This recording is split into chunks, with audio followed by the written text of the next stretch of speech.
Good evening and salutations, my Y&R fans. Okay, so just a couple of plot points that really started to get my goddamn nerves. But before I do that, I do want to sit there and kind of start off on a positive. In a lot of ways, this has actually probably been the most exciting that Y&R has actually been. Um, Suspenseful, even. I remember I was sitting there watching, I think, yesterday's episode or maybe the day before episode, like 6 something in the morning, 7 o'clock in the morning when I'm at work. I'm like, yo, this is you just don't know what's going to wind up happening. I mean, you kind of do, but in some ways, it kind of keeps you on edge, and I miss that feeling. Okay, so I gotta sit there and give Y&R props and make me feel like how I kind of used to feel about General Hospital when they had their events. Give them props for that. Bravo. Okay, and now this is where things kind of, kind of start to go downhill in some instances. Okay, long story short, Claire, after 20 or 30 minutes of just looking stupid and acting like a dumbass, she finally decides to do the right thing after Victoria was begging and pleading with her, right?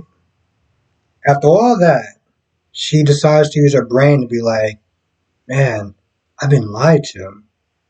Maybe I should actually sit there and do something instead of standing there like a goddamn sociopath or like an idiot. I choose the idiot path. So she gives him the antidote, and eventually, Nick is able to call the cops, and help comes. But before that happens, 2 to 3 days of this event, and Victoria says to Cole, "Our baby is gone. That's not our child." After what Jordan told her, and I get it's very hard to sit there and believe, but this is, what I'm saying? Like, I hate when they do this. They make these characters look so stupid, and it just drives me up a wall, right? You honestly think that this idiot would be droning on for about 2 or 3 days to sit there and say that I'm your daughter if there wasn't some sort of proof? At the very least, she could have sat there and said, I don't know if she's our daughter or not. But she was just like, nope, that's not our daughter.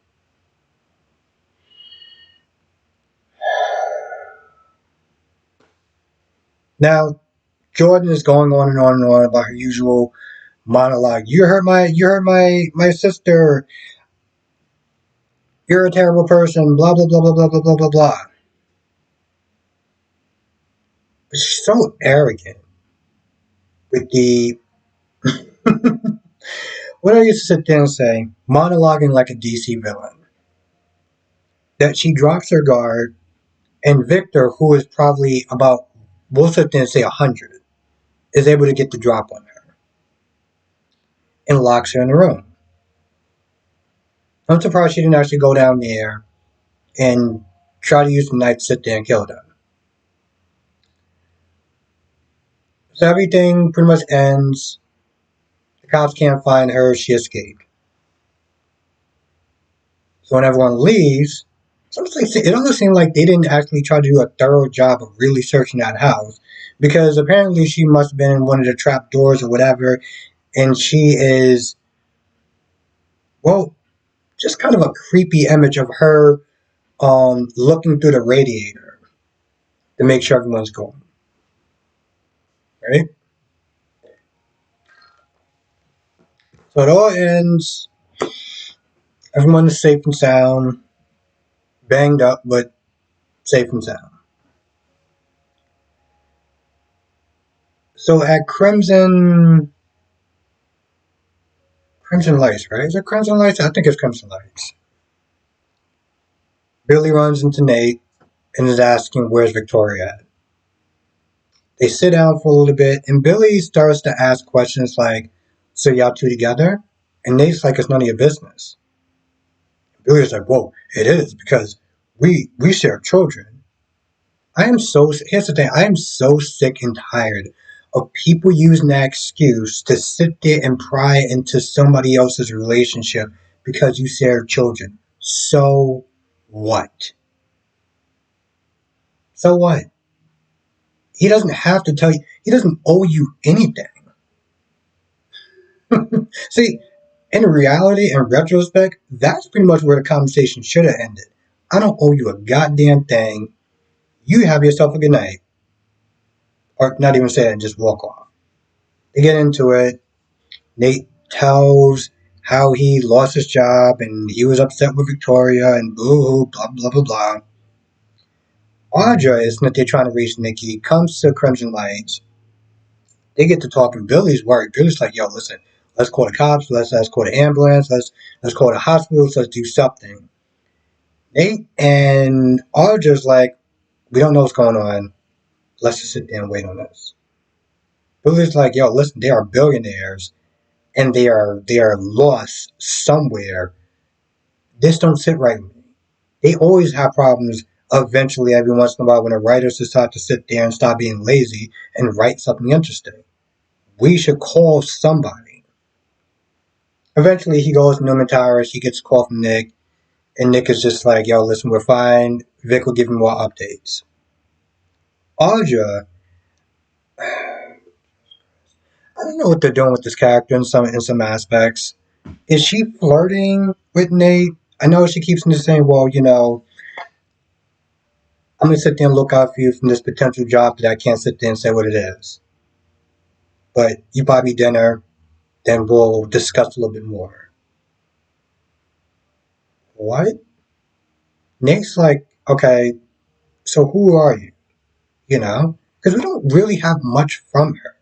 We got a brief history of her and Noah, and that she claimed that she lost a child. Could be true. Could not be. Who knows? We don't know much about Audra. And this is one of those things where it's like, I feel like nowadays with certain characters, they don't bother to really sit there and flesh them out. Give them some sort of a backstory. Give them anything. The only thing she says is this vague ass answer by her trying to be cute. Oh, I'm a person that gets things done and I collaborate and I do this and I do that and I'm a mover and I'm a shaker. I'm like, Audrey, you didn't really give us anything. You talked for a good 20 seconds and you gave me nothing. It just, oh my goodness. The thing is, I like the character because she does make things interesting. You know, not only is she incredibly hot, but she does make things interesting. I know a lot of people get bothered by her because reasons, whatever. I did that video where I talked about why a lot of people, women, don't like her, and I stand by that 120 goddamn percent. Go check it out. Um, it's a separate video I did about Audra, but we don't get much from her, and this is what we need. Yeah, she'll be in interesting situations like with her and Kyle and Summer and stuff like that. Looks wise, she damn is an upgrade from Summer. Summer's not a slouch, but she ain't on Audra's level. Point blank, period. Um, but I need a little bit more from Audra at this point because we don't really get much from her. And maybe when they go out to dinner, maybe she could sit there and drop a little bit about her past life. What got her to this point? Why is she with Tucker for? How did they meet? Give us some sort of insight to her. Make us feel something for her. I don't know what she's doing with Nate. At one point, she wanted to be with Nate. She wanted to run things with Nate. And then they just dropped that whole thing. And, when I sit there and I look at Nate's situation, Nate got fired, right? Because, Victor thought that he was plotting against him, even though there was no actual goddamn proof. It's called speculation. So I stand by that when I sat there and said that Victor firing him made no sense, and he's just an erratic asshole, right? But if you sit there and you take another look at it, wasn't that long ago that he was planning a coup with Audra. So in a lot of ways, I feel bad for him because he was trying to do the right thing, okay? But at the same time, he was planning months before that, right? He was planning months for that. Hell, he was practically sitting there talking how he was using Victoria to sit there and move up the corporate ladder. Hey, listen, I'm gonna sit there and take you with me. So part of me is like, yeah, and this is why I don't feel bad for you. This is where you come across as a scumbag. And that's what Audra Smith they're counting on. She's trying to bring that out of him. She's like, oh, I know you got a dark side or whatever. And he does. And if anybody could sit there and bring out a dark side, well, it's clearly Audra Charles. I feel like that's about it. I can't really think of anything else that would have happened. But as always, sit there and say, come to the live stream tonight, 8 p.m. Eastern, 5 p.m. Pacific. We'll sit there and talk about all the shows. Young and the Restless, Born and Beautiful, General Hospital, and Days of Our Lives. And with that being said, I'm going to go. I'll see you in the next video. I don't know if I'm actually going to do a video on B&B. Usually I do like maybe 3. Sometimes I'll do 4.